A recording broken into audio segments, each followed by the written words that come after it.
Hello বন্ধুরা, আমি শুভ্রা রান্নাঘরে ভুরিভোজ চ্যানেলে আপনাদের স্বাগত জানাই। আজকে আমি শিম পাতুরি বা সর্ষে বাটা দিয়ে শিমের ঝালের রেসিপি শেয়ার করব। গরম গরম ভাতের সাথে এই রেসিপিটা অসাধারণ লাগে। শীতকালে নানান সবজির মধ্যে শিম একটা অন্যতম সবজি, আর শিমের এই রেসিপিটা কিন্তু শীতকালে একবার অন্তত না বানালে মিস হয়ে যাবে। তাই অবশ্যই একবার রেসিপিটা বাড়িতে ট্রাই করে দেখবেন। আর রেসিপি শুরুর আগে যারা এখনও আমার চ্যানেলকে সাবস্ক্রাইব করেননি তারা ঝটপট সাবস্ক্রাইব করে পাশে থাকা বেল আইকনে ক্লিক করে দেবেন, তাকে পরবর্তীকালে আবার যখন চ্যানেলে নতুন কোনো রেসিপির ভিডিও আপলোড করব সবার আগে আপনাদের ফোনে নোটিফিকেশান পৌঁছে যায়। চলুন তবে রেসিপিটা দেখে নেওয়া যাক।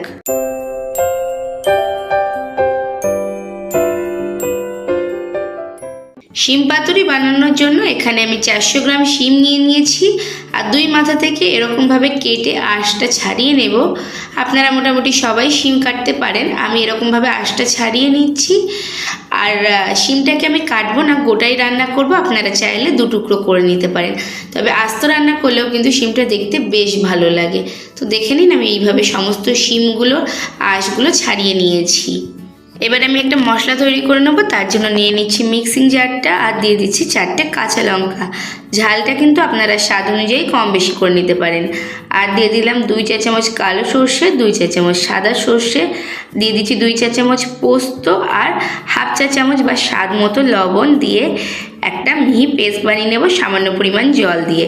মিক্সিতে পেস্টটা তৈরি করা হয়ে গেছে। এদিকে কড়াই বসিয়ে দিয়েছি, আর কড়াইতে দিয়ে দিচ্ছি 2 চা চামচ পরিমাণ সর্ষের তেল। আমি কিন্তু এখন বেশি পরিমাণ সর্ষের তেল দিচ্ছি না।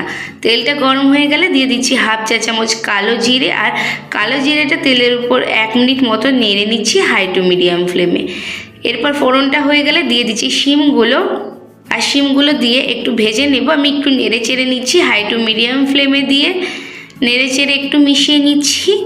শিম দিয়ে একটু নেড়ে চেড়ে 2 মিনিট মতো ভেজে নেওয়ার পর দিয়ে দিচ্ছি হাফ চা চামচ পরিমাণ লবণ। লবণটা দিয়ে দিলে কিন্তু শিমটা তাড়াতাড়ি নরম হয়ে যাবে আর ভাজাও হবে তাড়াতাড়ি। তারপর লবণটা ভালো করে একটু নেড়ে চেড়ে মিশিয়ে দিচ্ছি শিমের সাথে। লবণটা কিন্তু এখানে বুঝেই দিতে হবে, কারণ আমি মিক্সিতে মশলা তৈরি করার সময়ও একটু লবণ দিয়েছিলাম। তো এরকমভাবে নেড়ে চেড়ে মিশিয়ে দিলাম। আমি কিন্তু শিমগুলো গোটাই রান্না করছি, আপনারা কিন্তু চাইলে 2 টুকরো করে নিতেই পারেন। আর তারপর লবণটাকে ভালো করে মিশে গেলে আমি একটু গ্যাসের ফ্লেমটা লোতে করে ঢাকা চাপা দিয়ে রান্না করে নেব। এখানে আমি 10 মিনিট মতো করব, কিন্তু 5 মিনিট পর আমি একটু ঢাকাটা খুলে নেড়ে চেড়ে দিচ্ছি। দেখুন 5 মিনিট পর আমি একটু নেড়ে চেড়ে দিচ্ছি, কারণ একবারে যদি 10 মিনিট রাখা হয় তাহলে তলার শিমগুলো বেশি ভাজা হয়ে যাবে আর ওপরে এগুলো কিন্তু ভাজা হবে না।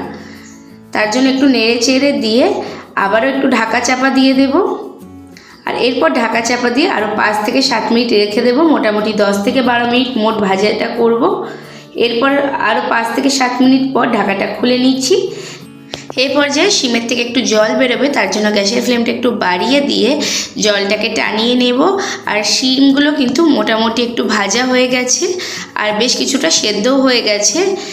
এরপর শিমের থেকে যে জলটা বেরিয়েছে সেটা 2 মিনিট মতো হাই ফ্লেমে নেড়ে চেড়ে টানিয়ে নিয়ে তারপর এর মধ্যে দিয়ে দেব মিক্সিতে তৈরি করা পেস্টটা।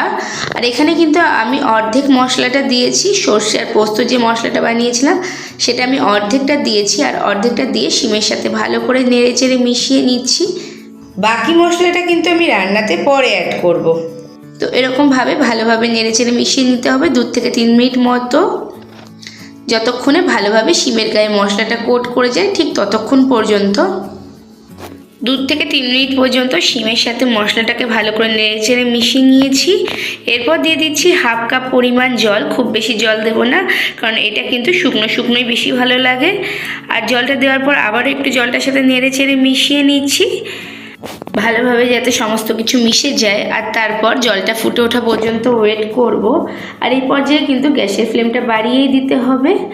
আর জলটা যখন ফুটে উঠতে শুরু করবে তখন এর মধ্যে দিয়ে দিচ্ছি 1 চিমটে পরিমাণ হলুদ। এখানে খুব বেশি হলুদ কিন্তু লাগবে না, এখানে আমি 1 চিমটে হলুদ দিয়েছি। আর হলুদটাও ভালো করে নেড়ে চেড়ে মিশিয়ে দিচ্ছি।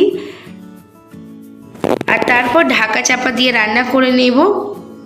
এই পর্যায়ে কিন্তু বেশিক্ষণ ঢাকা চাপা দিয়ে রান্না করতে লাগবে না, 5 থেকে 6 মিনিট মতো ঢাকা চাপা দিয়ে রান্না করে নেব। আর আমি ঢাকাটা চাপা দিয়ে দিলাম। গ্যাসের ফ্লেমটা অবশ্যই লোতে রাখতে হবে। আর 5 থেকে 6 মিনিট পর ঢাকাটা খুলে নিচ্ছি। ঢাকাটা খুলে সমস্ত কিছু একটু নেড়েচেড়ে মিশিয়ে দিচ্ছি। শিমগুলো কিন্তু ভালোভাবেই সেদ্ধ হয়ে গেছে।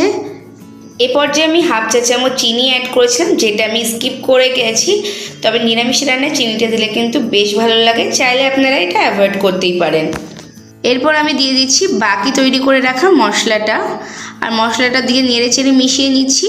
মশলাটা কিন্তু দুবারে দিলে বেশ ভালো লাগে, কারণ শেষে যে মশলাটা আমি অ্যাড করছি তাতে যে পোস্ত আর সর্ষের ফ্লেভারটা সেটা কিন্তু থেকেই যায়।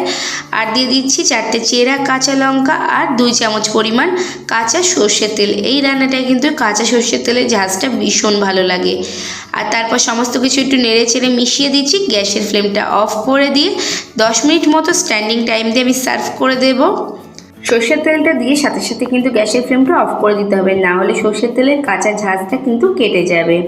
আর এটা গরম গরম ভাতের সাথে পরিবেশন করে দেখুন, ভীষণ ভালো লাগে। তাহলে বন্ধুরা, আমার আজকের রেসিপিটা কেমন লাগলো অবশ্যই কমেন্টস করে জানাবেন। ভালো লাগলে লাইক এবং শেয়ার করবেন। আর যদি এখন আমার চ্যানেলকে সাবস্ক্রাইব না করে থাকেন তবে তাড়াতাড়ি সাবস্ক্রাইব করে পাশে থাকা বেল আইকনে ক্লিক করে দেবেন, তাকে পরবর্তীকালে আবার যখন নতুন রেসিপির ভিডিও চ্যানেলে আপলোড করব সবার আগে আপনাদের ফোনে নোটিফিকেশান পৌঁছে যায়। আজকে এই পর্যন্তই, আবারও আসবো অন্য কোনো দিন অন্য কোনো রেসিপি নিয়ে। ততক্ষণ ভালো থাকবেন, সুস্থ থাকবেন।